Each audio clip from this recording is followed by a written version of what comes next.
اسلام نے سرخرو ہونا ہی ہونا ہے، یہ بات ذہن میں رکھیے۔ اگر کوئی بزدلی دکھاتا ہے تو وہ بزدلی کی موت مر جائے گا، لیکن اسلام نے غالب ہونا ہے۔ یہ دکھ، یہ اذیت، یہ تکلیفیں، یہ اس وقت جو حالت ہے فلسطینیوں کی، دردناک صورتحال ہے، لیکن اقبال نے کہا تھا کہ خون 100,000 انجم سے ہوتی ہے سہار پیدا۔ کتنے ستاروں کا خون ہوتا ہے، پھر جا کے سہار کا سپیدہ نمودار ہوتا ہے۔ شہادتیں ہوتی ہیں، اذیتوں سے لوگ گزرتے ہیں، پھر نتیجہ پیدا ہوتا ہے۔ تو یہ نتیجہ انشاءاللہ پیدا ہوگا اور امت کو انشاءاللہ غالب آنا ہے۔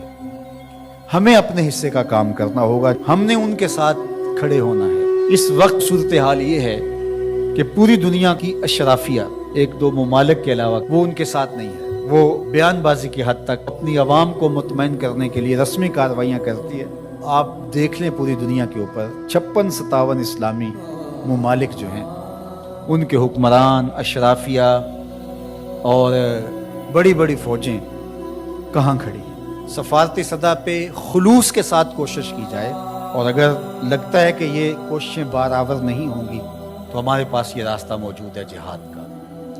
جب آپ کے پاس طاقت ہوگی، توانائی ہوگی، تو پھر آپ کی سفارتی بات بھی مانی جائے گی۔ رشی کے فاقوں سے ٹوٹا نہ برہمن کا طلسم، عصا نہ ہو تو کلیمی حکار بے بنیاد۔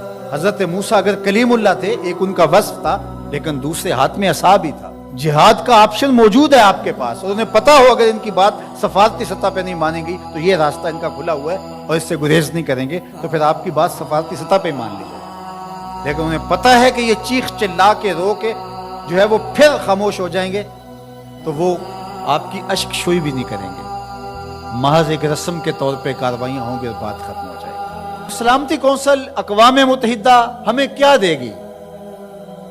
وہ تو استعمال کی باندھی ہے، ہمارے لیے وہ کچھ نہیں کر سکتے۔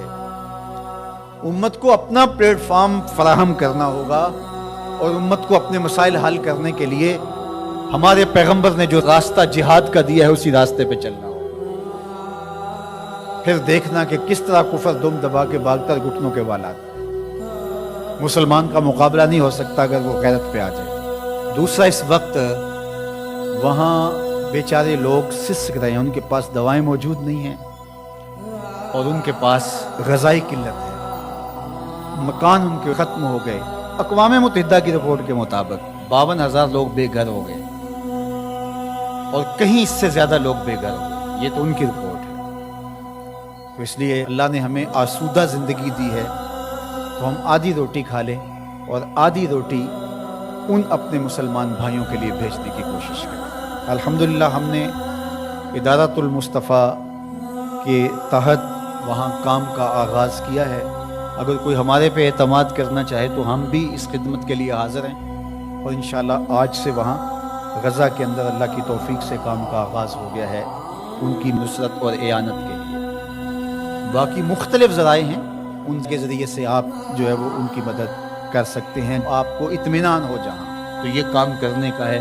اس وقت سوشل میڈیا اور دیگر جو ابلاغ کے ذرائع ہیں وہ بہرحال اس دور کے اندر مؤثر ہیں، اور ان کے ظلم کو، جبر کو بے نقاب کرنے کے لیے یہ ایک اچھا ذریعہ ہے۔ اور اس مرتبہ پہلی بار ایسا ہوا ہے کہ پوری دنیا کے اوپر ان کے جور و ظلم سامنے آئے۔ پہلے ان کا اپنا میڈیا تھا، میڈیا پہ قبضہ ہوتا تھا اور کچھ باہر نہیں نکلنے پاتا تھا، لیکن اس مرتبہ کیسے کیسے مناظر جو ہے وہ آپ کو دیکھنے کو مل رہے ہیں، اور لوگوں کا جذبہ اور جوش و خروش آپ کو دیکھنے کو مل رہا ہے۔ تو ہمارے پاس جو بھی ٹولز ہوں ان کے ذریعے سے ہم ان کی آواز کو پوری دنیا کے اوپر پہنچائیں۔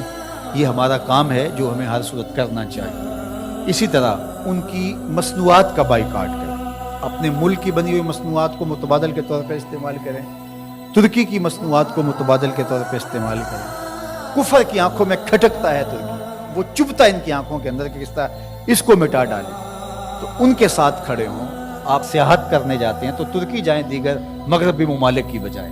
ترکی میں انبیاء کی قبور موجود ہیں، صحابہ کی قبور موجود ہیں، اور ترکی میں اصحاب کہف کا غار ہے۔ ہماری تاریخ ہے ترکی میں بہت ساری، تو وہاں دیکھیں، اور وہاں ان کے لوگوں کا جذبہ اور ان کا ایمان اور ان کا اخلاق پھر پاکستانیوں سے جس طرح وہ ٹوٹ کے محبت کرتے ہیں۔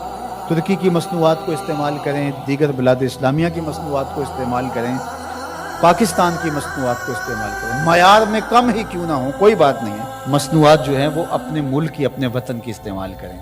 تو بائیکاٹ کریں گے تو انشاءاللہ اس سے ان کو مالی نقصان ہوگا اور جو ہے وہ مسلمانوں کو اس کا فائدہ ہوگا۔ اسی طرح جو ہے وہ ان کی اخلاقی مدد کریں، جو صحافی ہیں وہ ان کے لیے لکھیں، جو بولنے والے ہیں علماء وہ تقریروں میں، تحریروں میں، گفتگو میں لوگوں کو اویئرنیس دیں۔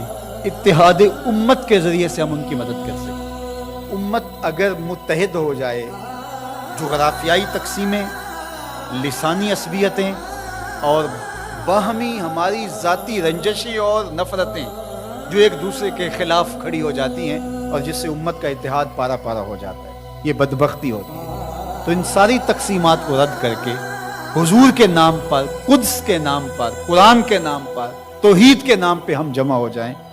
الکفر ملت واحدہ، سارا کفر ایک ملت ہے، تو مسلمان کیوں جمع نہیں ہو سکتے ہیں؟ حضور کے نام پہ سب جمع ہو جائیں۔ امت کی وحدت اس بات کا پیغام ہے کہ دشمن کے چھکے چھوٹ جائیں۔ میں اپنے ساتھ جڑے ہوئے تمام لوگوں کو کہتا ہوں، اپنی اولادوں کو بہت اچھا پڑھائیں، ان کی دینی تربیت آخری حد تک کریں اور ان کی جو دنیاوی تعلیم ہے اس کو بھی بہتر سے بہترین انداز میں آگے لے کے جائیں۔ وہ ہر شعبے کے اندر آگے بڑھ کے شعبے کے اہم منصب تک پہنچیں اور ان کے اندر جو راسخ مسلمان ہے وہ مضبوط تر ہو، وہ آپ کی آغوش سے گزرا ہے، وہ وہاں جا کر کے بھی جو ہے وہ پکا سچا مسلمان ہو۔